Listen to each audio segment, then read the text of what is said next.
நிஸ்வா தமிழ் சங்கம் சார்பாக ஆண்டு விழா 2025 கலந்து கொண்டிருக்கும் நண்பர்கள் அனைவருக்கும் என் இனிய மாலை வணக்கம். கிட்டத்தட்ட 12 வருஷத்துக்கு அப்புறம் நிஸ்வா தமிழ் சங்கம் சார்பாக நடைபெறும் பட்டிமன்றம் இது. அது மட்டும் இல்லாம இந்த பட்டிமன்ற தலைப்பு என்னன்னு பாத்தீங்கன்னா, குடும்பத்தில் நடக்கிற விஷயத்தை தான் திருப்பி பேச போறோம். தலைப்பை நான் இப்ப ரிவீல் பண்ணல, நடுவர் வந்ததுக்கு அப்புறம் சொல்லுவாருன்னு நினைக்கிறேன். ஓகேங்களா? இப்போ நிகழ்ச்சியின் பட்டிமன்றத்தில் கலந்து கொள்வதற்காக மஸ்கட் தமிழ் சங்கத்திலிருந்து நம்மோடு கலந்து கொண்டிருக்கும் திரு சிவராஜ் குமார் அவர்களை மேடைக்கு வருமாறு அழைக்கிறோம்.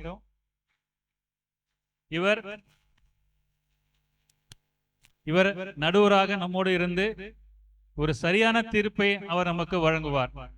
இவர் நிறைய பட்டிமன்றங்களில் கலந்து கொண்டு பட்டிமன்ற பேச்சாளராகவும் தமிழுக்காக பல சேவைகளை மறைமுகமாக செய்து கொண்டிருக்கிறார். யூடியூப் வழியாகவும் நிறைய ஒர்க் ஷாப் அட்டெண்ட் பண்றது, நிறைய பிள்ளைங்களுக்கு சொல்லிக் கொடுக்கறது, இது மாதிரி தமிழ் வளர்ச்சிக்காக நம்ம எப்படி இங்க நிஸ்வால நம்ம முயற்சி எடுத்துக்கிட்டு இருக்கிறோமோ அதுவே மஸ்கட்ல அவர் இண்டிவிஜுவலா தனியாக செஞ்சுக்கிட்டு இருக்கிறாரு. அவரை கௌரவப்படுத்தும் விதமாக இந்த பட்டிமன்றத்திற்கு அவரை தலைமை ஏற்று நடத்தி தருமாறு கேட்டுக்கொள்கிறேன்.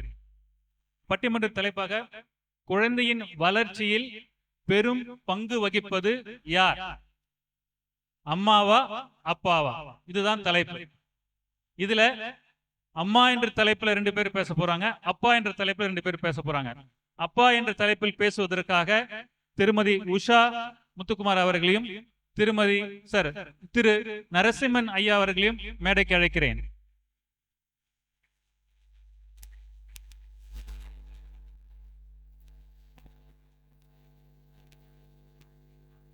அடுத்ததாக அம்மா தான் எல்லாத்துக்கும் காரணம், அப்பா இல்ல அப்படின்னு எதிர்த்து போராட திரு ஆண்ட்ரி விரேஸ் அவர்களையும் திரு மோகன்ராஜ் அவர்களையும் மேடைக்கு அழைக்கிறேன்.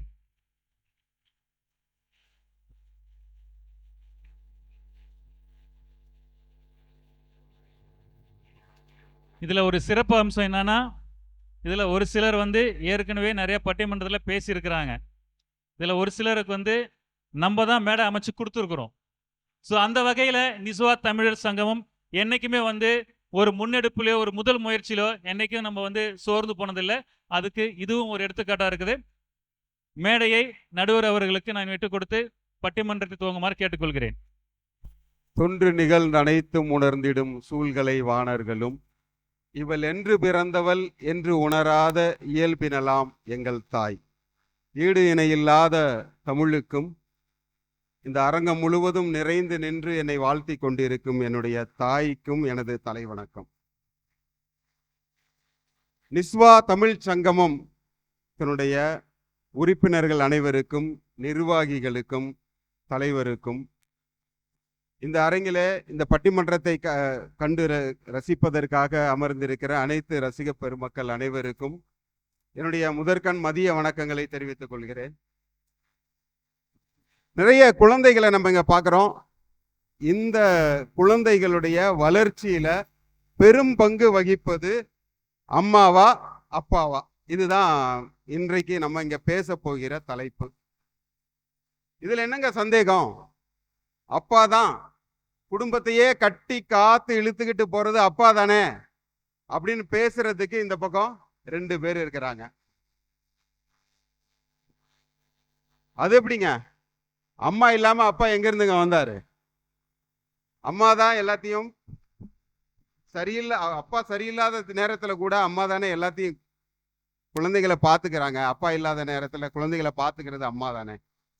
அம்மா இல்லைன்னா இந்த குடும்பம் எங்க இருந்து இயங்கும் அப்படின்னு பேசுறதுக்கு 2 ஆண்கள். பாருங்க, பெண்களை பத்தி உயர்வா பேசுறதுக்கும் 2 ஆண்கள் தான் வந்திருக்காங்க. தையல் சொல் கேளேல் அப்படின்னு ஔவையார் சொன்னாங்க. அப்படி இல்லைங்க, தையலை உயர்வு செய் அப்படின்னு சொன்னது பாரதியார் தானே. அந்த வகையில பெண்களை பத்தி பேசுறதுக்கு இங்கேயும் நமக்கு 2 ஆண்கள் தான் வந்திருக்கிறாங்க. இயல்பாவே ஆண்களுக்கு பொறுப்புணர்ச்சி கொஞ்சம் அதிகங்க. வீட்டிலே பாத்தீங்கன்னா அம்மாக்கும் அப்பாக்கும் சண்டை வருதுன்னு வச்சுங்களேன், இந்த அம்மா என்ன பண்ணுவாங்க, கோவத்துல எல்லா வேலையும் தூக்கி போட்டுட்டு ஓரமா போய் கொஞ்ச நேரம் உட்காந்துருவாங்க. பார்த்துருப்பீங்களா? ஆனா ஆண்களுக்கு பொறுப்புணர்ச்சி அதிகம். கொஞ்ச நாளைக்கு முன்னாடி வீட்டுல எனக்கும் என் ஒய்ஃபுக்கும் கொஞ்சம் சண்டைங்க. மறுநாள் காலையில எந்திரிச்சு பாக்குறேன், அவ எந்திக்கிற மாதிரியே தெரியல, அப்படியே படுத்து கிடக்குறா. நம்ம டயர்டா ஒரு நாள் படுத்துட்டா எப்படிதான் இவர் பிள்ளைகளை வேலைக்கு ஸ்கூலுக்கு கிளப்பி அனுப்புறாருன்னு பார்ப்போம் அப்படின்ற நினைப்புல அவ படுத்து கிடக்குறான். ஆனா ஆண்கள் நம்ம விட முடியுமா? பொறுப்புணர்ச்சி அதிகமாச்சே. காலையில 5:30 மணிக்கு அலாரம் வச்சு எழுந்து பிள்ளைங்க 2 பேரையும் எழுப்பி குளிப்பாட்டி அவ ப்ரெஸ் பண்ணி விட்டு யூனிஃபார்மை போட்டு அனுப்பிச்சு ஸ்கூலுக்கு ரெடி பண்ணி அவசர அவசரமா எனக்கு தெரிஞ்ச அளவுக்கு ஏதோ உப்புமாவை கிண்டி இட்லி அவிச்சு டிஃபன் பாக்ஸ் ரெடி பண்ணி பேக் பண்ணி வெளியில போய் ஷூ மாட்டும் போது சொல்றா உள்ள இருந்துகிட்டு, இன்னைக்கு வெள்ளிக்கிழமை லீவு, ஒழுங்கா வந்து படுங்கங்கிறா.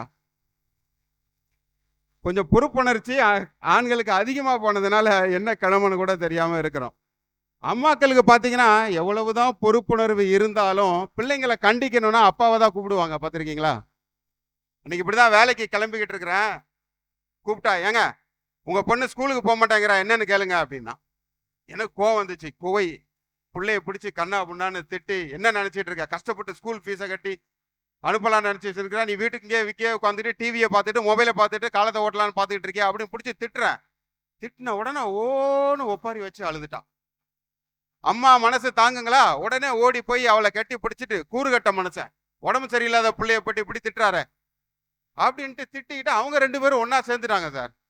வீட்டில் இருந்தோம்னா வேலைக்கு ஆகாதுன்னு சொல்லிட்டு அவசர அவசரமா வேலைக்கு கிளம்பும் போது திருப்பி சொல்றா, ஏங்க உங்க பையன் 2 நாளா ஹோம்ஒர்க் பண்ணல, என்னன்னு கேளுங்க அப்படிங்கிறா. இவங்களை வச்சுக்கிட்டு கணவன் வீட்டுல இருக்கிறதே ஒரு பெரிய போராட்டமா இருக்குது. இவங்களுக்கு குழந்தைகளுக்கு ஒரு கதை சொல்லலன்னா கூட தெரியாதுங்க. அன்னைக்கு நான் வீட்டுக்கு லேட்டா போயிட்டு இருக்கிறேன், என் பொண்ணு கதை கேட்கிறா, ஏமா ஏதாவது கதை சொல்லுமா தூங்குறதுக்கு அப்படின்றா. என் ஒய்ஃப் சொல்றா, எனக்கு என்னடி கதை தெரியும், உங்க அப்பா வராரு பாரு, ஏன் லேட்டுன்னு கேளு, சொல்லுவாரு கதையா அப்படிங்கிறா. இவங்க எல்லா பிரச்சனைகள்லயும் கணவனை இழுத்து விட்டுதான் அப்படி ஒரு வாழ்க்கையை இவங்க அமைச்சிருக்காங்க. கணவன் விட்டு பிரிக்கவே முடியாத, எண்ணங்கள்ல கூட பிரிய முடியாத ஒரு வாழ்க்கையை அமைச்சிருக்கிறாங்க. ஆனால் இந்த குழந்தைகளை வளர்ப்பதுல இவங்களுக்கு இருக்கிற பங்கு, யாருக்கு உண்மையான அதிகமான பங்கு இருக்கு அப்படின்றதான் இன்றைய பட்டிமன்றத்துல நம்ம பேச போறோங்க. ஒரு பிள்ளை வருது, ஓடி வருது, படி தடிக்க இப்ப கீழே விழுந்துடுச்சு. அம்மா என்ன பண்ணுவாங்க, ஓடி போயிட்டு ஐயோ என் பிள்ளை கீழே விழுந்துடுச்சு அப்படின்னு தூக்குவாங்க. அப்பா என்ன பண்ணுவாரு, கீழே படி இருக்கு, கண்ணு தெரியல, கையை பிடிச்சிட்டு எந்திரா அப்படின்னு சொல்லுவார். 2 பேருமே அன்பை வெளிப்படுத்துற விதம் வேறுபட்டாலும் அன்பு, 2 பேருடைய அன்புமே எந்த மாற்றமுமே இல்லாத சமமான அன்பு தாங்க. பள்ளிக்கூடம் போயிட்டு பையன் வீட்டுக்கு வரான், வீட்டுக்கு வந்த உடனே டிஃபன் பாக்ஸை திறந்து அன்னைக்கு என்ன கெட்டி கொடுத்த அமிச்சமோ அதை கரெக்டா சாப்பிட்டுட்டு வந்திருக்கானான்னு பாக்குறது தான் அம்மாவோட வேலையா இருக்கும். பார்த்திருக்கீங்களா? அப்பா வேலைக்கு போயிட்டு வீட்டுக்கு வந்தாருன்னா ஸ்கூல் பேக்கை திறந்து ஸ்கூல் டைரியை எடுத்து பார்ப்பாரு, என்ன பாடம் நடத்திருக்கு, வீட்டு பாடம்லாம் ஒழுங்கா செஞ்சிருக்கானா இல்லையான்னு பாக்குறது தான் அப்பாவோட வேலையா இருக்குங்க. இப்படி 2 பேருமே பிள்ளைகளை கவனிக்கிறதுல சரிசமமா இருந்தாலுமே ஏதோ ஒரு இடத்துல ஒரு பங்கு, ஒரு படி அம்மாவோ இல்லது அப்பாவோ கொஞ்சம் முன்னாடி இருப்பாங்க. அது யாரு அப்படிங்கிறத முடிவு பண்றதுக்கு தான் இன்றைக்கு இந்த விவாதம் இங்க நடக்க போகுது. அதுல முதலாக அப்பா தான் இந்த குடும்பத்தினுடைய வளர்ச்சிக்கு, குழந்தைகளுடைய வளர்ச்சிக்கு முக்கிய காரணம், பொறுப்பு அப்பாவை சேர்ந்தது அப்படின்னு பேசுறதுக்காக 2 பேர் இருக்காங்க. முதலாவது நரசிம்மன் சார் அவங்க இருக்காங்க, நிஸ்வா பல்கலைக்கழகத்துல பேராசிரியரா இருக்காங்க. இவங்களை பத்தின இன்ட்ரோடக்ஷன் கேட்டப்போ அவர் பேராசிரியருக்கு அடுத்து அவர் கொடுத்தது 2 குழந்தைகளுக்கு நான் தகப்பன் அப்படின்றதுதான் அவர் கொடுக்கிறார். தகப்பன் அப்படின்னு சொல்லிக்கிறதுல இருக்கிற ஒரு பெருமையை அவரு நமக்கு காட்டுறாரு. 2வது அப்பாவை பற்றி பேசுவதற்காக திருமதி உஷா முத்துக்குமார் வந்திருக்காங்க. கணினி பொறியியல்ல எம்டெக் படிச்சவங்க, இதுக்கு முன்னாடியே பட்டிமன்றங்கள்ல பேசிய அனுபவம் அவங்களுக்கு இருக்கிறது. அடுத்து இந்த பக்கம் பாத்தீங்க அப்படின்னா அம்மா தான் அப்படின்னு பேசுறதுக்கு 2 பேர் வந்திருக்காங்க. முதலாவதாக மோகன்ராஜ் சார், பாதுகாப்பு பொறியாளர், சேஃப்டி ஆபீசர். அடுத்து ஆண்ட்ரியூ ரீஸ், சார் ஆண்டனிஸ் இருக்காங்க. யூனிவர்சிட்டி ஆஃப் டெக்னாலஜியில் அவங்களும் ஒர்க் பண்ணிட்டு இருக்காங்க. குமரி மாவட்டத்தை சேர்ந்தவர்கள், 2 பேருமே குமரி மாவட்டத்தை சேர்ந்தவர்கள். குமரி இதனால பெண்ணை பற்றி பேசுவது இருக்காங்களா நம்ம தெரியல. இப்போ முதலாவதாக குழந்தைகளுடைய வளர்ச்சிக்கு பெரிதும் காரணமாக இருப்பது அப்பா தான் அப்படின்னு பேசுறதுக்காக ஐயா நரசிம்மன் அவர்களே மேடைக்கு அழைக்கிறேன்.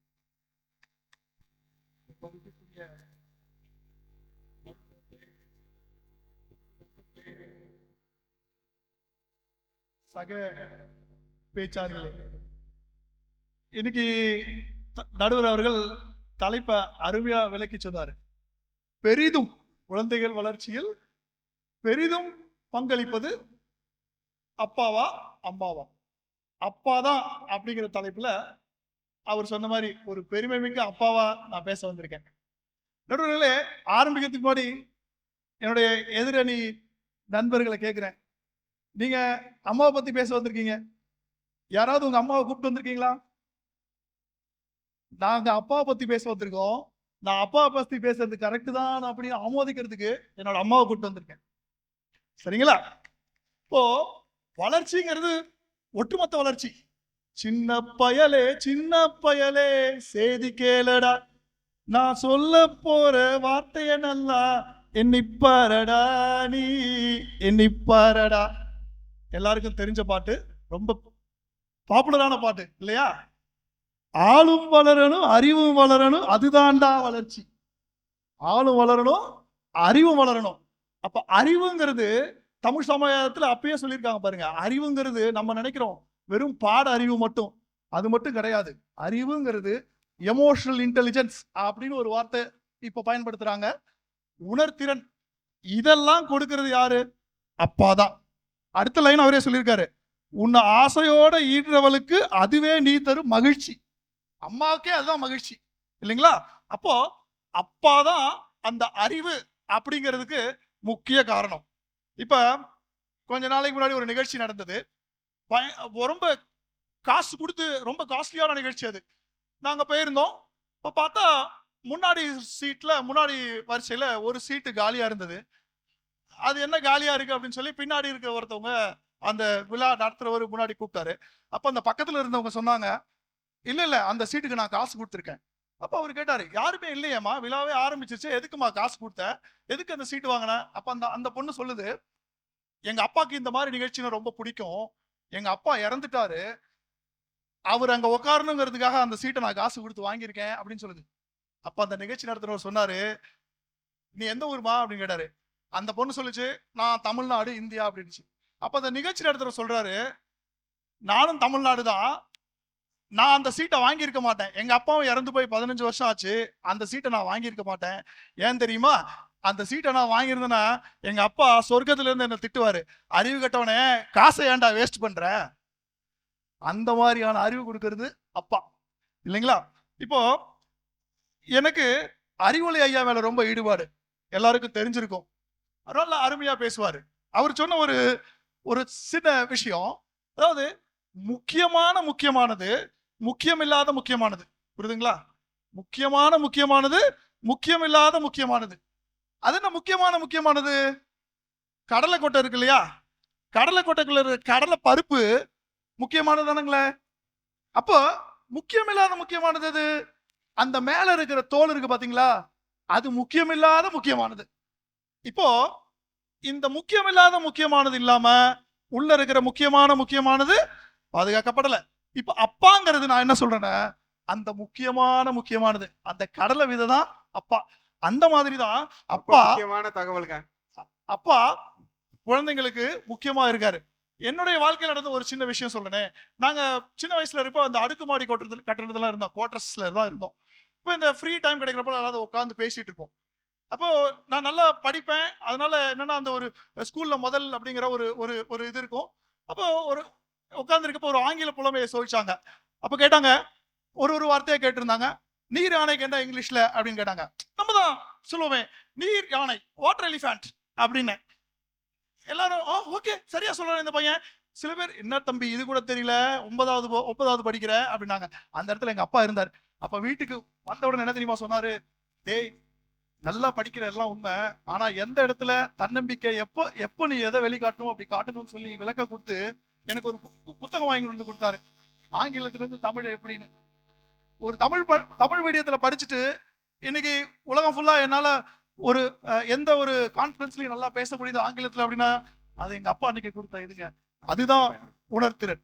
இப்போ இன்னொன்னு என்னன்னா, இப்ப இங்க பாத்தீங்கன்னா இந்த எனக்கு இந்த 1 வருஷமா ஒமானுக்கு வந்து 1 வருஷம் ஆச்சு. நண்பர்கள் ரொம்ப நாள் இருக்கீங்க. அங்கெல்லாம் பாத்தீங்கன்னா மனைவி எல்லாம் வந்திருக்காங்க. கேட்டு பாத்தீங்கன்னா சொல்லுவாங்க, வருஷத்துக்கு ஒரு திரைப்படம் போறதே முடியாது. ஏன்னா பரபரப்பான வாழ்க்கை. அது நல்ல விஷயம். இந்த மாதிரி இடத்துல நீங்க ரொம்ப நாள் இருக்கீங்க, உங்களுக்கு எல்லாம் தெரியும். அதனால இங்க வந்து நிறைய படம் பார்க்க முடிஞ்சது. இப்ப கடைசியா நிறைய பார்த்திருப்பீங்க, இந்த டிராகன் அப்படின்னு ஒரு மூவி வந்தது. என்னுடைய நண்பர்கள் சொன்னாங்க அந்த படத்தை போய் பாருங்க அப்படின்னாங்க. நான் பார்த்தேன் சார். அதுல கடைசி கிளைமேக்ஸ் சீன், அதாவது அந்த பையன் எல்லாத்துலயும் தோல்வி ஆயிடுச்சு, ஜெயில இருந்து வெளியே வருவான். அப்ப அவங்க அப்பா சொல்லுவாரு, ஏய் புள்ள வந்துட்டான் பாரு, நான் போய் இலை வாங்கிட்டு வரேன், சாப்பாடு ரெடி பண்ணு அப்படின்னு. அவங்க அம்மாவுக்கு அவ்வளவு கோபம், இவ்வளவு தப்பு பண்ணிட்டு வந்திருக்கான், நீங்க என்ன சொல்றீங்க? அப்போ அவன் சொல்லுவான், அந்த பையன் சொல்லுவான், அந்த ஹீரோ, அப்பா எல்லாரை விட உங்களை தான் நான் ரொம்ப கஷ்டப்படுத்திட்டேன், ஆனா நீங்க எனக்கு இப்போ என்னை வரவேற்கிறீங்களே இப்போ அப்படின்னு சொல்றப்ப அப்போ அவங்க அப்பா சொல்லுவாரு, டேய் நீ பண்ண தப்ப உணர்ந்து நீ நல்லது பண்ண பாத்தியா, அங்கதான்டா நீ என் புள்ள, எழுந்து ஓடுறா, நான் உன் கூட இருக்கேன் அப்படின்னு சொல்லுவாரு. அதுதாங்க அப்பா.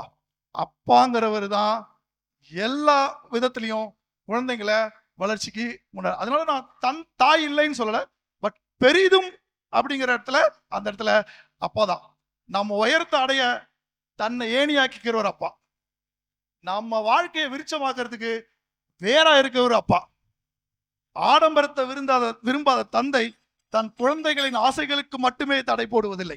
அப்பாக்கு எந்த ஆடம்பரமும் வேண்டாம், ஆனா அவருடைய குழந்தைகளுக்கு அவர் ஆசை தடை போடுவதில்லை. கடைசியா சொல்றேன், திருவள்ளுவரே சொல்லியிருக்காரு, ஈன்ற போதும் பெரிதுவக்கும் தன் மகனை சான்றோன் என கேட்ட தாய் தான். அப்ப சான்றோனை ஆக்குறது யாரு? அப்பாதான் அப்படின்னு சொல்லி அப்பாவுக்கே ஒரு நல்ல தகப்பனா இருந்து அப்பாவே வளர்ச்சிக்கு பெரிதும் உதவார் என்று நல்ல திருப்பி வழங்குமாறு கேட்டுக்கொண்டு விடைபெறுகிறேன். நன்றி, வணக்கம். அருமையான பேச்சு. ரொம்ப முக்கியமான தகவல் தான் சொன்னாரு. வளர்ச்சினா என்ன?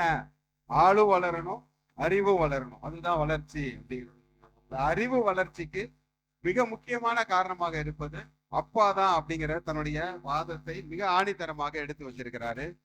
திரைப்படங்கள்ல இருந்து உதாரணத்தை எடுத்து சொன்னாரு. முக்கியமா திருக்குறள்ல இருந்து உதாரணத்தை எடுத்து பேசினார். ஈன்ற பொழுதின் பெரிதுவக்கும் தன் மகனை சான்றோன் என கேட்ட தாய் அப்படின்ற அந்த கேட்டன்ற வார்த்தைய ஸ்ட்ரெஸ் பண்ணி பேசினாரு. அருமை. அடுத்ததா, அதெல்லாம் இல்லைங்க, கேட்டது மட்டுமே தாயோட வேலை கிடையாது, மகனை சான்றோனா ஆக்குவதும் தாய் தான் அப்படின்னு சொல்வதற்காக மோகன்ராஜ் அவர்களை அழைக்கிறேன்.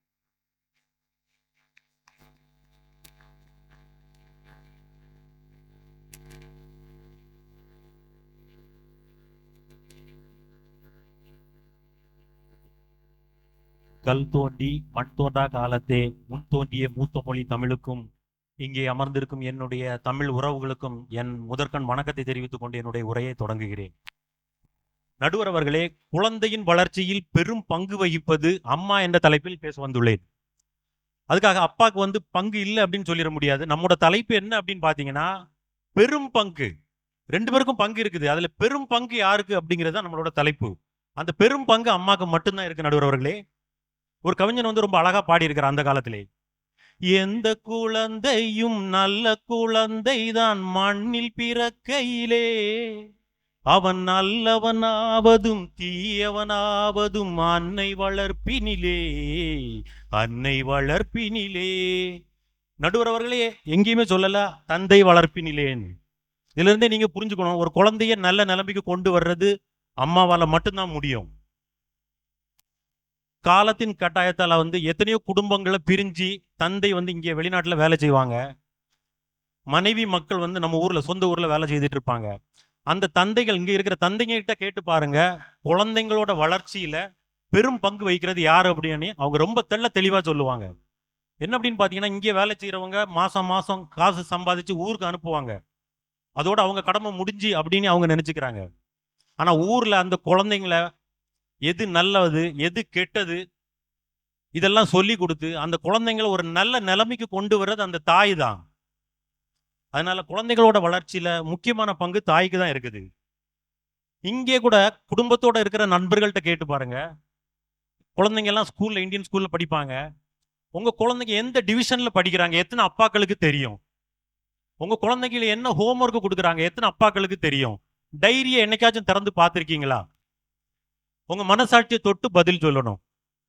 ஸோ குழந்தைங்களை கேர் பண்றதுல இருந்து அவங்கள வளர்ச்சி பெரிய அளவுல கொண்டு வர்றது வரைக்கும் எல்லாமே தாய் தான். நடுவர் அவர்களே, நம்மளோட எதிரணி நண்பர் பேசும்போது சொன்னாரு, அவரோட ஒரு உண்மை சம்பவத்தை சொன்னாரு. அவரோட சின்ன வயசுல வந்து அவங்க அப்பா அவரோட ஆங்கில புலமையை வளர்த்துக்கிறதுக்காக ஒரு புத்தகம் வாங்கி கொடுத்தாரு அப்படின்னு சொல்லி சொன்னாரு. அது மறுக்கிறதுக்கு எதுவுமே இல்லை. நாங்களும் அதுதான் சொல்றோம். அப்பா வாங்கி தான் கொடுப்பாரு. அந்த புத்தகத்துக்கு உள்ள இருக்கிற அறிவை புகட்டுபவள் தாய். அப்பா சொல்லி வாங்கி கொடுத்தா போதுமா? அதுதான் புத்தகத்தை வாங்கி கொடுக்கறது பெரிய விஷயம் இல்ல. உள்ள இருக்கிற அறிவு என்னங்கிறத படிச்சு அந்த குழந்தைக்கு ஊட்டி அதை பெரிய அளவுல கொண்டு வர்றது தாய். அந்த தாயையும் தான் குழந்தையோட வளர்ச்சிக்கு பெரும்பங்கு அப்படிங்கிறத நாங்க சொல்றோம். குழந்தையோட வளர்ச்சி வந்து என்ன அப்படிங்கிறத நம்மளோட எதிரணி நண்பர்கள் வந்து தவறா புரிஞ்சுக்கிறாங்கன்னு நினைக்கிறேன். பணம், பொருள், சொத்து சம்பாதிச்சு கொடுக்கறது மட்டும் இல்ல குழந்தையோட வளர்ச்சி. அந்த குழந்தைய 10 மாசம் தன்னோட வயித்துல சுமந்து பாலூட்டி தாளாட்டி ஈண்டெடுத்து பாலூட்டி தாளாட்டி ஒரு நல்ல நிலைமைக்கு கொண்டு வர்றதாங்க வளர்ச்சி. அந்த வளர்ச்சி தந்தையால கொடுக்க முடியாது, தாயால மட்டும்தான் முடியும். ஒரு தாயோட பழக்க வழக்கங்களை வச்சுதான் அந்த குழந்தையோட கேரக்டரை மதிப்பிடுறாங்க. அந்த குழந்தை எப்படி அப்படிங்கிறத அந்த தாயோட குணங்களை வச்சுதான் நம்ம மதிப்பிடுறோம். எங்கேயுமே தந்தையோட குணங்களை வச்சு நம்ம அந்த குழந்தைங்களோட குணத்தை மதிப்பிடுறது இல்லை. இன்னைக்கு நம்ம தொலைக்காட்சியில எல்லாம் ஏராளமான செய்திகள்லாம் வருது. பாத்தீங்க அப்படின்னா நம்ம ஊர்ல நிறைய இளைஞர்கள் மதுவுக்கும் போதைக்கும் அடிமையாயிட்டு இருக்காங்க. நீங்க வந்து அதை அனலைஸ் பண்ணி பார்த்தீங்க அப்படின்னா இந்த மதுவுக்கும் போதைக்கும் அடிமையான இளைஞர்கள், பெரும்பாலான இளைஞர்கள் தந்தையோட அரவணைப்புல வர்ற குழந்தைங்களா தான் இருப்பாங்க. தாயோட அரவணைப்புல இருக்கிற எந்த குழந்தைங்க இந்த மாதிரியான ஒரு தவறான பழக்கங்களுக்கு ஆளாக மாட்டாங்க. இதுல இருந்து நம்ம புரிஞ்சுக்கணும், குழந்தைங்களோட வளர்ச்சியில பெரும் பங்கு வகிப்பது அம்மா மட்டும்தான் அப்படின்னு. நடுவர் அவர்களே, இது உங்க வீட்டுல கூட நடக்கும், எங்க வீட்டுல நடக்கும், எதிரணி நண்பர்கள் வீட்டுல நடக்கும், எல்லார் வீட்லயும் நடக்கும். குழந்தைங்க வெளியிருந்து வீட்டுக்கு வரும்போது கொஞ்சம் யோசிச்சு பாருங்க. அம்மா மட்டும் வீட்டுல இருக்கிறாங்க. அந்த குழந்தைங்க அம்மாட்ட போய் 1008 கொஸ்டின் கேட்கும். அம்மா இன்னைக்கு மத்தியானம் என்ன சாப்பாடு? அம்மா சாயந்தரம் என்ன ஸ்நாக்ஸ் பண்றீங்க? அம்மா இந்த வீக்கெண்ட் நம்ம வெளியே எங்க போறோம் அப்படின்னு சொல்லி நிறைய இன்னும் எக்கச்சக்கமான கேள்விங்க கேட்கும். ஆனா அப்பா வீட்டுல இருக்கிறாருன்னு வச்சுக்கோங்க, கொஞ்சம் மாத்தி யோசிச்சு பாருங்க. அம்மா வீட்டுல இல்ல, அப்பா மட்டும் இருக்கிறாங்க. குழந்தைங்க வீட்டுக்குள்ள வர்றாங்க. குழந்தைங்க கேட்கிற ஒரே கேள்விதான், அப்பா அம்மா எங்க? இது சரியா இல்லையா? யாருமே கை தட்ட மாட்டேங்கிறீங்க. பாத்தீங்களா? மெஜாரிட்டி எங்களுக்கு தான். ஃபீஸ் கட்டிட்டீங்களான்னு கேட்பான். ஓகேங்களா? ஸோ அதனால குழந்தைங்களோட வளர்ச்சியில பெரும் பங்கு வகிக்கிறது அம்மா தான். நடுவர் அவர்களே, கடைசியா வந்து ஒரு உண்மை சம்பவத்தை சொல்ல ஆசைப்படுறேன். அதாவது அமெரிக்காவில் ஒரு குழந்தை ஸ்கூல்ல இருந்து ரிட்டர்ன் வீட்டுக்கு வர்றப்ப அவங்க பள்ளிக்கூடத்துல இருந்து ஒரு கடிதம் கொடுத்து அனுப்புறாங்க. அந்த குழந்தை அந்த கடிதத்தை கொண்டு போய் அவங்க அம்மா கையில கொடுக்குறாங்க. அந்த அம்மா அந்த கடிதத்தை படிச்சு பார்த்துட்டு கண்ணீர் விட்டு கதறி அழுறாங்க. அந்த பையனுக்கு புரியல எதுக்காக அம்மா அழுறாங்க அப்படின்ட்டு. அவன் கேட்குற அம்மாட்ட, அம்மா எதுக்காக அழுறீங்க, அதுல என்ன எழுதியிருக்கு அப்படின்ட்டு. அவங்க அம்மா அந்த பையன்கிட்ட சொல்றாங்க, மகனே அந்த கடிதத்தில் எழுதியிருக்கு, உனக்கு புத்தி சொல்ற அளவுக்கு அந்த பள்ளியில அதிமேதாவி ஆசிரியர்கள் யாரும் இல்லை, நீ அந்த அளவு புத்திசாலி, அதனால நாளை முதல் நீ பள்ளிக்கூடத்துக்கு போக வேண்டாம் அப்படின்னு சொல்லி எழுதியிருக்கு அப்படிங்கிறாங்க. அப்படின்னு சொல்லிட்டு அந்த பையன்கிட்ட சொல்றாங்க, நாளையில இருந்து உனக்கு நான் வீட்டில் வச்சு கிளாஸ் எடுக்கிறேன், நீ ஸ்கூல் போக வேண்டாம் அப்படின்னு சொல்லிட்டு அந்த குழந்தைய தன்னோட வீட்டில் வச்சு அறிவை புகட்டுறாங்க.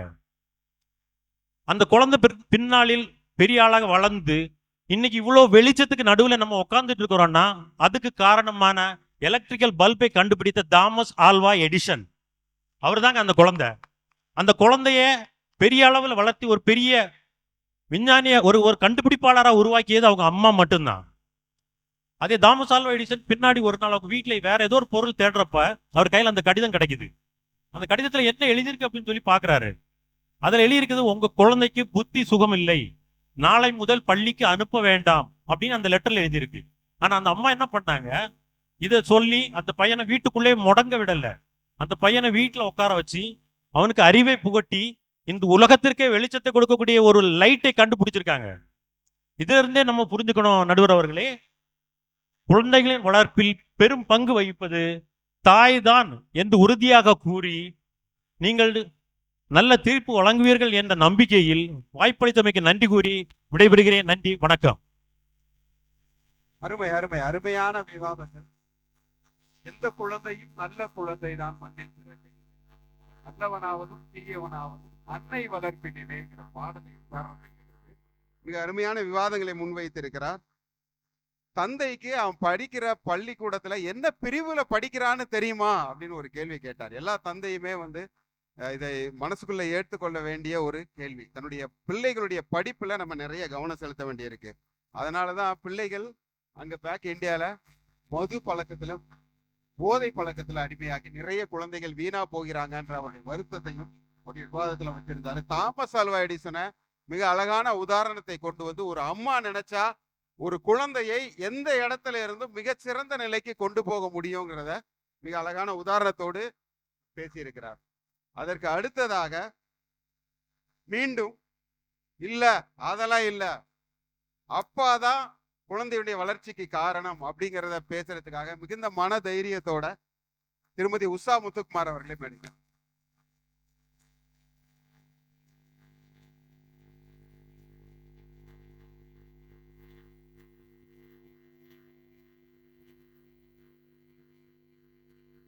அறிவுக்கு சான்றாகவும் அப்பாக்களின் பிரதிநிதி போல் நடுநாயகமாக அமர்ந்திருக்கும் நடுவர் அவர்களே, மேடையில் அமர்ந்திருக்கும் அறிஞர் பெருமக்களே மற்றும் பார்வையாளர்களாக அமர்ந்திருக்கும் உங்கள் அனைவருக்கும் என் மாலை வணக்கத்தை தெரிவித்துக் கொள்கிறேன். நடுவர் அவர்களே, அம்மானா அன்பு, அப்பானா அறிவு, இது எல்லாருக்குமே தெரியும். இப்ப மேடையை பார்த்தீங்கன்னாலே தெரியுது, நடுவர் உட்பட இங்க பேச வந்திருக்க எல்லாருமே ஒரு தந்தையா தான் வந்திருக்காங்க இல்லையா? இதுலயே தெரியுது அம்மாவோட பங்கு என்னன்னு. பிள்ளைகள் வளர்ப்பதுல தாய் தந்தை இருவருக்குமே பங்கு உண்டு, நான் இல்லைன்னு சொல்லல. ஆனா பெரும் பங்கு யாருக்கு அப்படிங்கிறது தான் இங்க கேள்வியே இல்லையா? அம்மா உணவை ஊட்டி வளர்க்குறாங்கன்னா அப்பா உலகத்தை காட்டி வளர்க்கிறார். அம்மா உட்கார மடி கொடுக்கறான்னா அப்பா உயர தோல் கொடுப்பார். அருமை அருமை. ரெண்டு பேருமே இதுல சமமா தெரிஞ்சா கூட அப்பா ஒரு படி எங்க மேல நிக்கிறாருன்னு தெரியுமா? இப்ப பாத்தீங்கன்னா அப்பா அம்மாக்கு சண்டை நடந்துட்டு இருக்குன்னு வச்சுக்கோங்களேன். அம்மா என்ன பண்ணுவாங்க? முன்னாடி யாரு நிக்கிறா, பிள்ளைங்க இருக்காங்கன்னு கூட யோசனை பண்ணாம அந்த இடத்துல சண்டை போட்டு அந்த பிரச்சனையை தீர்த்துப்பாங்க, அப்படித்தானே?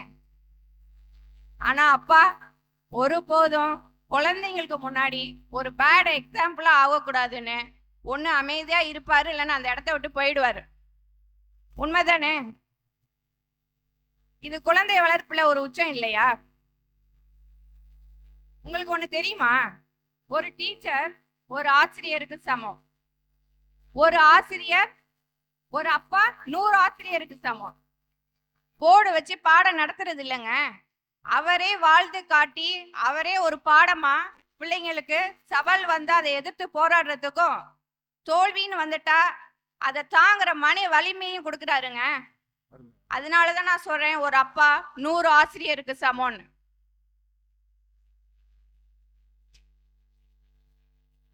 நமது எதிரணி சகோதரர் சொன்னாரு, தன்னுடைய குரல் வளத்தை காட்டினாரு. எந்த குழந்தையும் நல்ல குழந்தைதான் மண்ணில் பிறக்கையிலே, அவர் நல்லவராவதும் தீயவராவதும் அன்னை வளர்ப்பிலே. நமது அறிவார்ந்த தமிழ் சமூகம் அந்த காலத்திலேயே நம்ம சங்க இலக்கியத்துல சொல்லியிருக்குங்க, ஈண்டு புறந்தள்ளுதல் என் தாய்க்கு கடனே, சான்றோ நாக்குதல் தந்தைக்கு கடனே. அந்த காலத்திலே சொல்லியிருக்கு. இப்ப பாத்தீங்கன்னா கரையில ஒரு கப்பல் நிற்கும், அந்த கப்பல் நல்லா பாதுகாப்பா இருக்கும் கரையில நிக்கிற வரைக்கும். ஆனா கப்பல் அதுக்காகவா உருவாக்கப்படுது? இல்லையே, கடலை நோக்கி அது பயணம் செஞ்சு போகணும் இல்லையா? அம்மாவோட அன்புல வளர பிள்ளைங்க அப்படிதாங்க, கரையில நிக்கிற மாதிரி ரொம்ப பாதுகாப்பா இருப்பாங்க பிள்ளைங்க. ஆனா அப்பாவோட அன்புல வளர பிள்ளைங்க தான் கடலை நோக்கி பயணம் செஞ்சு போவாங்க இல்லையா? அப்பாவோட தியாகத்தை பத்தி சொல்லுமா? இப்ப அதை சொல்லணும்னா இன்னைக்கு ஒரு நாளே பத்தாதுங்க. அவ்வளோ தியாகம் பண்ணியிருக்காரு. நம்ம ஏன் வேற எங்கேயாச்சும் போனோம்? இப்ப நம்ம முன்னாடியே எத்தனை அப்பாக்கள் இருக்காங்க, தன்னுடைய குடும்பத்தையும் பிள்ளையும் நம் நாட்டுல விட்டுட்டு அவர்கள் அங்க சந்தோஷமா இருக்கிறதுக்கும் பிள்ளைகளோட முன்னேற்றத்துக்காகவும் இங்க அவங்க சுகத்தை விட்டுட்டு தன் தேவைகளெல்லாம் சுருக்கிக்கிட்டு ஒரு வாழும் தெய்வமாவும் தியாக செம்மலாவும் இருக்காங்கங்க, இல்லையா? அவங்களுக்கு முன்னாடி பேசுறது நான் பெருமையாவே நினைக்கிறேன். நம்ம எல்லாருக்குமே அம்மாவோட அன்பு நல்லாவே தெரியும், இல்லையா? மறக்கவே முடியாது. இந்த வயசுல அதை பண்ணேன், அந்த வயசுல அதை பண்ணேன், 2 வயசுல என் பிள்ளை டிசென்ட்ரி போச்சு, நான் அப்ப தூக்கிட்டு ஓடினேன், 10 வயசுல இதை பண்ணேன், இன்னுமே சொல்லி காமிச்சிட்டு இருப்பாங்க. அந்த பிள்ளைங்க கல்யாணம் ஆகி போனா கூட தெரியும் அவங்களுக்கு. ஆனா அப்பாவோட தியாகத்தை மறக்கவே முடியாது. ஆனா பிள்ளைங்களுக்கு அது ஞாபகம் இருக்காது. ஏன் தெரியுமா? அம்மா தான் செய்யற நல்லதை எல்லாத்தையுமே பிள்ளைங்கள்ட்ட சொல்லி காட்டி அவங்க மனசுல நல்லா பதிய வச்சிருவாங்க. அப்பா என்ன பண்ணுவாரு? தான் செய்யறத பிள்ளைங்களுக்கு எடுத்து சொல்ல கூட தெரியாத, தனக்குன்னு சம்பாதிக்காத, தனக்குன்னு வாழாதவர் தாங்க நம்ம அப்பா.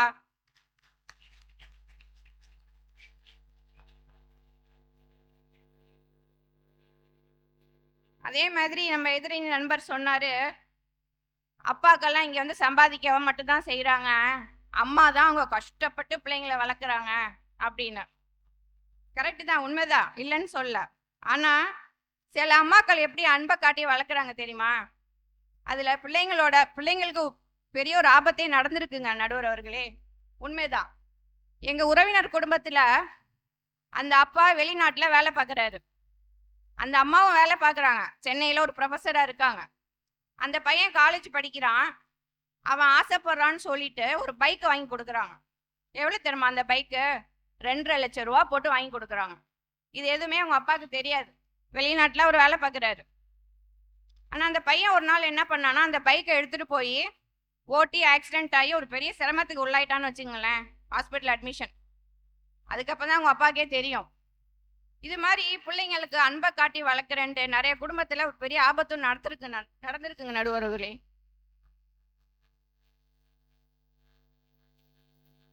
ஒரு தந்தையின் கண்ணீர் ஒரு சாமானிய மனிதனை மகானாக ஆகியிருக்கு அப்படின்னா ஒரு வரலாற்று உண்மை தெரியுமா உங்களுக்கு? ஒரு 15 வயசு சிறுவன் தான் செய்த தவற்றை ஒரு காகிதத்துல எழுதிட்டு போய் தந்தைகிட்ட கொடுத்துட்டு நிக்கிறான். அதை வாங்கி படிக்கிறார் அப்பா. ஒண்ணுமே சொல்லல. அவரோட கண்ணுலேருந்து கண்ணீர் மட்டும்தான் வருது. அந்த கண்ணீர் தான் தன் பாவங்கள் எல்லாத்தையும் கழுவி தன் வாழ்நாள்ல பெரிய மாற்றத்தையே உண்டாக்கிச்சுன்னு பின்னால தன் சுயசரிதையான சத்திய சோதனையில் அந்த சிறுவனா இருக்கிற மகாத்மா காந்தியடிகள் சொல்றாரு. மற்றும் ஒரு வரலாற்று உண்மையை கூறி நான் என்னுடைய உரையை நிறைவு செய்கிறேன்.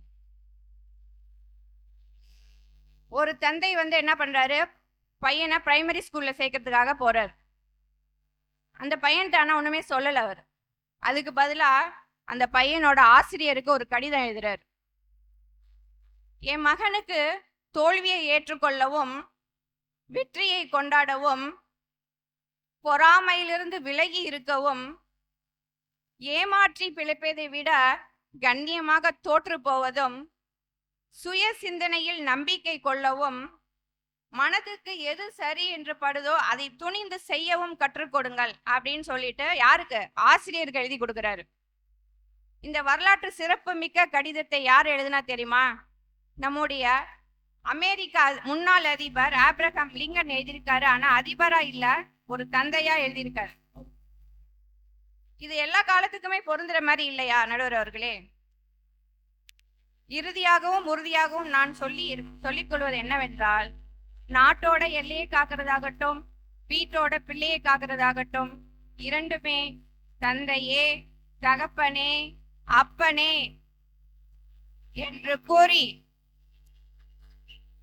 ஒரு நல்ல தந்தையாக இருக்கிற நீங்கள் நல்லதொரு தீர்ப்பை தருவீர்கள் என்ற நம்பிக்கையுடன் வாய்ப்பளித்து உற்சாகம் அளித்த உங்கள் அனைவருக்கும் நன்றி பாராட்டி விடைபெறுகிறேன். நன்றி, வணக்கம். அருமை அருமை அருமையான விவாதங்கள். சிறப்பான தகவல்களை நம்ம முன்னாடி வச்சிருக்காங்க. நிறைய கேள்விகளை நம்ம முன்னாடி பிள்ளைகள் முன்னாடி சண்டை போடுற பெற்றோர்களை பத்தி பேசினாங்க. அது ரொம்ப முக்கியமானதுங்க. பிள்ளைகள் முன்னாடி நம்ம தெரியாம போடுற சண்டைகள், அதுல பேசுகிற வார்த்தைகள் இருக்கு இல்லைங்களா, அது அந்த குழந்தைகளுடைய மனதுல மிக ஆறாத வடுவை ஏற்படும். இவ்வளவு நாள் ஆனாலும் அவங்களுக்கு அந்த மனசுல இருந்துகிட்டே இருக்கு. சில வீட்டுல பாத்தீங்கன்னா மர்ம சண்டை போடுவாங்க. பாத்திருக்கீங்களா? அந்த அம்மா வீட்டுக்கு வந்த உடனே அப்படியே தலையை விரிச்சு போட்டு கோவமா உட்காந்துருக்கோம். அவர் வந்து கேட்பாரு, என்னம்மா கோவமா இருக்க, என்ன காரணம் அப்படின்னா. ஏன் நான் கோவமா இருக்கேன்னு உங்களுக்கு தெரியாதா? ஏன் கோவமா இருக்குன்னு தெரியாதாக்கும். இல்லம்மா தெரியல, என்ன எதுக்காக கோவமா இருக்கிற அப்படின்னா, அன்னைக்கு என்ன சொன்னீங்க, என்னைக்கு சொன்னான், என்னன்னைக்கோ என்னென்னலாமோ இவன் சொல்லியிருப்பான். எல்லாமே ஞாபகத்துக்கு வரும். எதையாவது ஒன்னத்தை சொல்லி புதுசா ஒரு சண்டையை கிளப்பிடக்கூடாதுன்னு ரொம்ப சேஃப் சைடா, என்னம்மா தெரியலையே, மறந்து போச்சு, என்னதான் சொன்னேன் அப்படின்னா, அந்த அம்மா சொல்லும், நீங்க சொன்னது உங்களுக்கே மறந்து போச்சு, எனக்கு எப்படி ஞாபகம் இருக்கும், எனக்கு மறந்து. இப்படி மர்ம சண்டையாவே போடுவாங்க. அன்னைக்கு என்ன சொன்னீங்க அப்படின்னா, இவன் உடனே அதுக்கு நீ என்ன சொன்ன அப்படின்னு. உடனே அந்த அம்மா அதுக்கு நீங்க என்ன சொன்னீங்க அப்படின்னு. என்னத்தை தாண்டா சொல்லி தொலைச்சிங்கன்னு இந்த ரெண்டு குழந்தைங்களும் தலையை பிச்சுக்கிட்டு உட்கார்ந்து இருக்கும். பிள்ளைங்க முன்னாடி சண்டை போடுறத பத்தி அவங்க பேசுறப்போ எனக்கு ஞாபகம் வந்தது. நிறைய முக்கியமான இன்னொன்னு சொன்னாங்க. ஆபிரகாம் லிங்கன் வந்து ஒரு தந்தையா எழுதின கடிதம். எத்தனை பேர் படிச்சிருப்பீங்கன்னு தெரியல. Letter of a father to his daughter. ரொம்ப ஃபேமஸான புக்கு. யார் எழுதினதுன்னு யாராவது சொல்ல முடியுமா?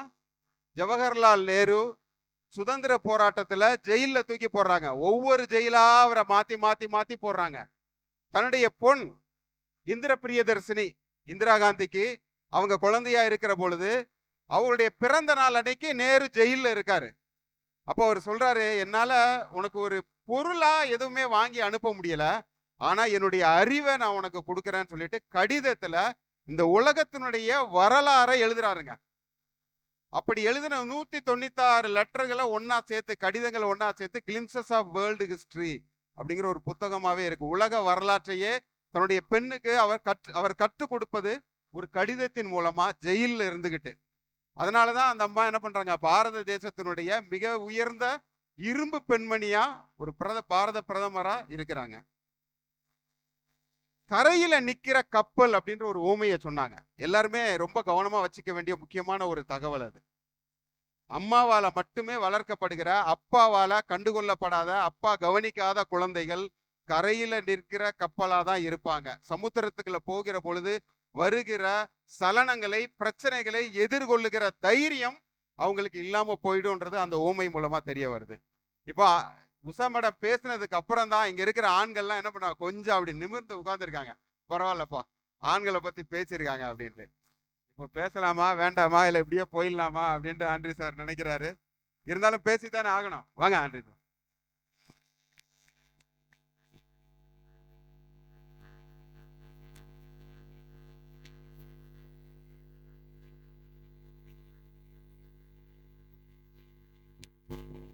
மரியாதைக்குரிய அவர்களே, சிறப்பாக பேசி அமர்ந்திருக்கும் பேச்சாளர்களே, இந்த அரங்கத்தை உங்கள் கர ஓசையால் அதிர வைத்துக் கொண்டிருக்கிற நிஸ்பா தமிழர்களே, உங்கள் அனைவருக்கும் என்னுடைய வணக்கம்.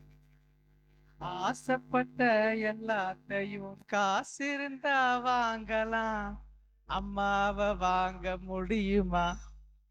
நடுவர் அவர்களே, அப்பாவை மட்டும் வாங்க முடியுமா என்ன? நிஸ்வா சூக்கில் ஏதாவது விற்கிறாங்களா? நடுவர் அவர்களே, பாட்டா ரசிக்கணும், ஆராய்ச்சி பண்ணக்கூடாது. நரசிம்மனையா சொல்றாரு, அப்பாவிடம் இருந்து அறிவை வாங்கலாம் அப்படின்னு சொல்லி. சட்டியில் இருந்தா தானே அகப்பையில வரும். நான் இங்க இருக்கக்கூடிய எல்லா அப்பாக்களையும் ஒரு கேள்வி கேட்கிறேன், நடுவர் வரை உங்களே சேர்த்துதான். அறிவு இருந்தா மனுஷன் கல்யாணம் பண்ணுவானா? மைண்ட் வாய்ஸ் நினைச்சிட்டு சத்தமா பேசிட்டு இருக்கிறீங்க. கல்யாணம் முடிஞ்சதுக்கு அப்புறம் தான் எல்லாருக்குமே கொஞ்சம் அறிவு வரும். ஐயோ ஏன் தான் இந்த கல்யாணத்தை பண்ணி தொலைச்சோன்னு. அப்படியாவது வருதான்னு பார்த்தா கல்யாணம் கட்டி வச்சாங்க, வந்த மாதிரி தெரியலையே. நடுவர் அவர்களே, ஆண்களுக்கு எப்போதுமே கொஞ்சம் அவசர புத்தி தான். ஒரு நாள் நானும் என் மனைவியும் ஒரு கிணத்து பக்கமா நடந்து போயிட்டு இருந்தோம். அந்த கிணத்து ஓரமா ஒருத்தன் உட்காந்து 20 20 20ன்னு சொல்லிக்கிட்டு இருந்தான். நானும் இவன் 20 ரூபாய்க்கு ஏதோ விற்கிறான் போல, போய் பார்க்கலாமே நினைச்சேன். என் மனைவி சொன்னா, சரியில்லையே, இவனை பார்த்தா சரியா தோணல, போகாதீங்க அப்படின்னு சொல்லி. நம்ம என்னைக்கு பொண்டாட்டி பேச்சு கேட்டோம்? நேரா போய் கேட்டேன், என்ன தம்பி 20 ரூபாய்க்கு விக்கிற அப்படின்னு. அவன் என்ன பிடிச்சி கிணத்துக்குள்ள தள்ளிட்டு 21 21ன்னு சொல்லிட்டு இருந்தான். அப்பதான் தெரிஞ்சுட்டு அவன் எத்தனை பேரை கிணத்துக்குள்ள தள்ளிட்டு இருக்கான், எண்ணிட்டு இருந்திருக்கான் அப்படின்னு சொல்லிட்டு. அதுக்கப்புறம் ஒரு மிகப்பெரிய தத்துவம் சொன்னார் ஐயா, நிலக்கடலையை பத்தி. முக்கியமானது எது, முக்கியமில்லாத முக்கியமானது எதுன்னு. அப்பா குடும்பத்துக்கு தேவையான பொருளாதாரத்தை கொண்டு வராரு. அப்பா குடும்பத்துக்கும் குழந்தைக்கும் மிகப்பெரிய பாதுகாப்பா இருக்கிறாரு. எப்படி? அந்த நிலக்கடலையுடைய தோடு மாதிரி. ஆனா அந்த குழந்தைக்கு உயிராக இருந்து குழந்தைக்கு உணவை கொடுத்து அறிவை கொடுத்து தினமும் பார்த்து வளர்த்துவது அம்மா தான். எங்க அம்மா பட்டதாரி, வேலை செஞ்சுட்டு இருந்தாங்க. அதுக்கப்புறமா திருமணம் ஆகுது. திருமணத்துக்கு அப்புறமா வேலைக்கு போக முடியல. அப்படி இருக்கும்போது எங்க அம்மாவுக்கு சென்னையில ஒரு வேலை கிடைக்குது, அப்பாயின்மெண்ட் ஆர்டர் வருது. இது நான் பிறக்கிறதுக்கு முன்னால் நடந்த சம்பவம். எங்களுடைய அக்கா மட்டும் இருக்கிறாங்க. அப்போ நாங்க இருக்கிறது கன்னியாகுமரி மாவட்டத்துல. அப்ப எங்க அம்மா வந்து கேட்கறாங்க, மக்களே நான் வேலைக்கு சென்னைக்கு போட்டுமா, போனா நான் உனக்கு வரும்போதெல்லாம் பொம்மை வாங்கிட்டு வருவேன் அப்படின்னு சொல்லி. எங்க அக்கா சொன்னா, எனக்கு பொம்மை எல்லாம் வேண்டாம், எங்க அம்மா தான் வேணும் அப்படின்னு.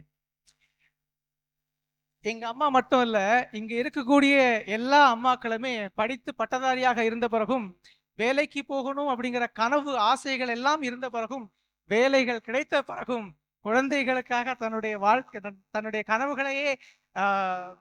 கனவுகளையே தியாகம் பண்ணிட்டு ஒரு வாழும் தெய்வங்களா இருக்கிறாங்க இல்லையா? கைதட்ட மாட்டீங்களா?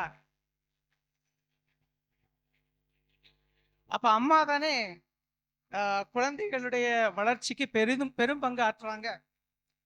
நம்ம எதிரணி அக்கா வேற இன்னொரு விஷயம் சொன்னாங்க, அப்பா ஒரு ரோல் மாடல் அப்படின்னு சொல்லி. யோசிச்சு பாருங்க, ஒரு அப்பாவுக்கு சம்பள உயர்வு கிடைச்சு ஒரு 500 ரியால் போனஸ் கிடைக்குதுன்னு வச்சுக்கோங்க. அதான் அந்த அப்பா என்ன செய்வாரு, அந்த அம்மா என்ன செய்வாங்கன்னு யோசிச்சு பாருங்க. அந்த அப்பா உடனே என்ன பண்ணுவாரு, புதுசா வந்திருக்கக்கூடிய ஒரு ஐபோன் வாங்கணும்னு நினைப்பாரு. அந்த அம்மா என்ன பண்ணுவாங்க, ஒரு தங்க நெக்லஸ் வாங்கி போடுவாங்க. சரிதானே?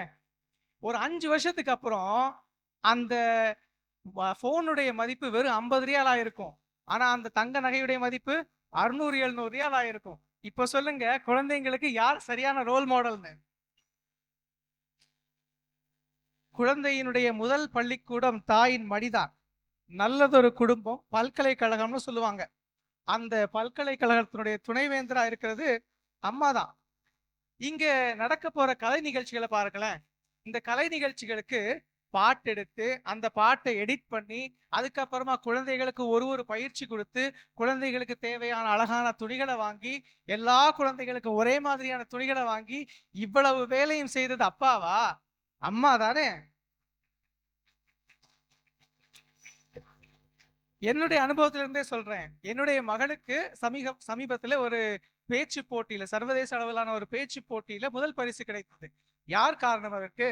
அந்த பேச்சுக்காக அத்தனை தயாரிப்புகளையும் செய்து ஒவ்வொரு முறையும் அவளுக்கு மீண்டும் மீண்டும் மீண்டும் பயிற்சி கொடுத்து அந்த பேச்சு போட்டியில் என்னுடைய மகள் ஜெயித்தாள் என்றால் அதற்கு முழுக்க முழுக்க காரணம் அவளுடைய அம்மா தான்.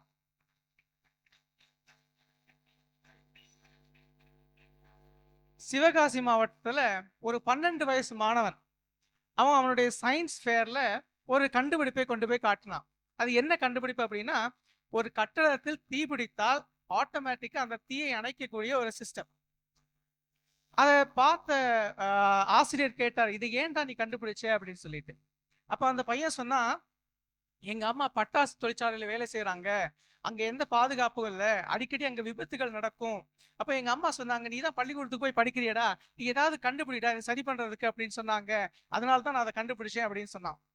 எப்படி எடிசனுக்கு அவனுடைய தாய் ஒரு இன்ஸ்பிரேஷனா இருந்தாங்களோ அந்த மாதிரிதான் எல்லா குழந்தைகளுக்குமே அம்மா ஒரு இன்ஸ்பிரேஷனா இருந்து அவருடைய வெற்றிக்கு முக்கியமான காரணமாக இருக்கிறாங்க. அருமை. அதே மாதிரி பிரக்ஞானந்தா வைஷாலிங்கிற செஸ் கிராண்ட் சாம்பியன்ஸ் உங்களுக்கு தெரியும். அவங்களுடைய அம்மா தான் அவங்களுடைய முக்கியமான ஊன்றுகோலா இருந்தாங்க. ஒரு இடத்துக்கு போகும்போதும் அவங்களுடைய அம்மா எப்போதுமே கூடவே போவாங்க. நடுவர் அவர்களே, பட்டிமன்றம் முடிஞ்சு வீட்டுக்கு தான் போனோம். சோறு முக்கியம்.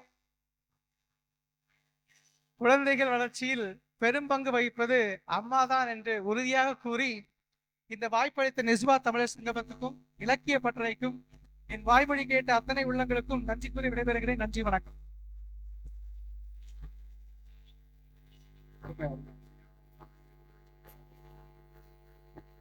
பிரக்ஞானந்தனுடைய தாயை பத்தி பேசணும். செய்தித்தாள்ல வந்திருந்த பொழுது இப்படி எழுதியிருந்தாங்க, பிரக்ஞானந்தவினுடைய செஸ் போர்டுல நகரும் ராணியாக அவருடைய தாய். நிறைய பேருக்கு இன்ஸ்பிரேஷனா அவங்களுடைய வாழ்க்கையை மாற்றுகிற ஒரு ஊக்கு சக்தியாக தாய் இருக்கிறாங்க அப்படின்றது ரொம்ப முக்கியமான ஒரு தகவல். அவர் சொன்னது போல பட்டாசு தொழிற்சாலைகள்ல, பீடி சுற்றுகிற வேலைகள்ல, கூலி தொழிலாளர்களாக நிறைய இடங்கள்ல தாய்மார்கள் குழந்தைகளை படிக்க வைக்கிறத தமிழ்நாடு முழுவதுமே பார்த்து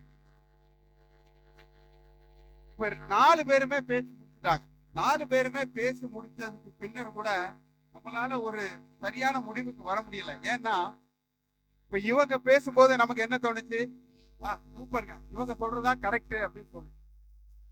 இவங்க பேசும்போது இவங்க சொல்றது கரெக்டா தெரியுதே அப்படின்னு நமக்கு ஒரு குழப்பத்தை ஏற்படுத்துகிற அளவுக்கு இந்த 4 பேருமே மிகச்சிறந்த பேச்சு திறமையை இங்க மேடையில வெளிப்படுத்தி இருக்கிறாங்க. அவங்க 4 பேருக்குமே ஒரு மிகப்பெரிய கைத்தட்டல நம்ம கொடுப்போம். இந்த தலைப்பை இன்னும் கொஞ்சம் ஆழமா நம்ம யோசிச்சு பார்த்தோம் அப்படின்னா, ஐயா சொன்ன மாதிரி ஆளும் வளரணும், அறிவும் வளரணும். 2மே இருந்தாதான் வளர்ச்சி. இதுக்கு அடுத்து 3ஆவதா இன்னொன்னு வளரணுங்க. இப்ப ஐயா எடுத்துக்காட்டா அந்த பாட்டை சொன்னாங்க இல்லைங்களா, புலமை பித்தன் அவர்கள் எழுதிய அந்த பாடல், எந்த குழந்தையும் நல்ல குழந்தை தான் மண்ணில் பிறக்கையிலே. அதுல கடைசியா புலமை பித்தன் இன்னொரு வரி எழுதியிருப்பாருங்க, பாதை தவறிய கால்கள் விரும்பிய ஊர் சென்று சேர்வதில்லை, நல்ல பண்பு தவறிய பிள்ளையை பெற்றவன் பேர் சொல்லி வாழ்ந்ததில்லை. குழந்தைகள் ஆளு வளர்ந்துட்டாங்க, அறிவும் வளர்ந்துட்டாங்க, ஆனா குணநலன்கள்ல, பிறரோடு பழகுவதுல, பிறரை மதிப்பதுல வளர்ச்சி அடையலன்னு வச்சுக்கிறேன். அந்த பெற்றோர்களுக்கு அதனால ஒரு பெரிய பேர் கிடையாதுங்க. அவர் எவ்வளவு பெரிய பதவியை வேணா அலைஞ்சிருக்கலாம். பதவி வரும்போது பணிவு வர வேண்டும், துணிவும் வர வேண்டும். ஆள் வளரணும், அறிவும் வளரணும், அதோடு சேர்ந்து மனப்பக்குவமும் வளரணுங்க. இந்த 3உடைய வளர்ச்சிக்கும் யாரு காரணமா இருக்கா அப்படின்றத நம்ம பார்க்கணும். பூவோடு சேர்ந்த நாரும் மணக்கும் அப்படின்னு சொல்லுவாங்க. குழந்தைகள் யாரோடு அதிக நேரம் செலவிடுறாங்களோ அவங்களுக்கு தான் குழந்தைகளை நல்ல பிள்ளைகளாக வளர்ப்பதற்கான பொறுப்பு அதிகமா இருக்கு. அது ஒரு வகையில பாத்தீங்க அப்படின்னா, தாய்மார்களுக்கு, அம்மாக்களுக்கு கரு உருவாகும் போதே ஆரம்பிச்சிருதுங்க. அதனாலதான் நீங்க பாத்தீங்கன்னா, அம்மா மாசமானது உடனே அவங்க பாத்தீங்கன்னா அவங்களுடைய உணவு பழக்க வழக்கங்கள் எல்லாம் மாத்திப்பாங்க.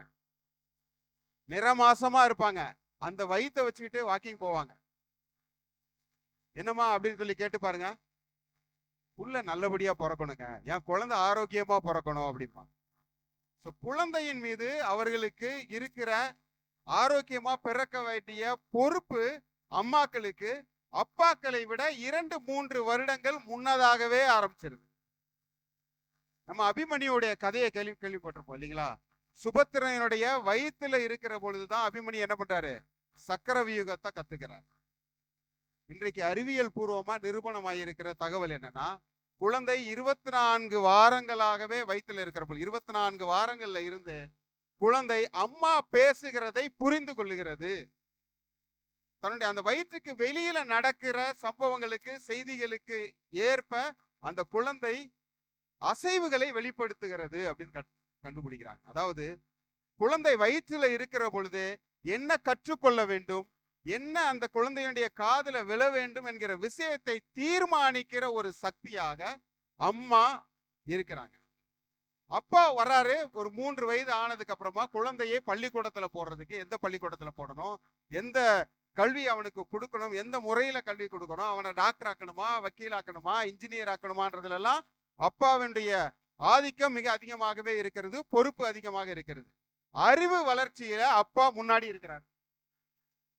ஆனா உடல் வளர்ச்சியிலும் மன வளர்ச்சியிலும் அம்மாவுடைய பங்கு அப்பாவை விட ஒரு பங்கு அதிகமா தாங்க இருக்குது.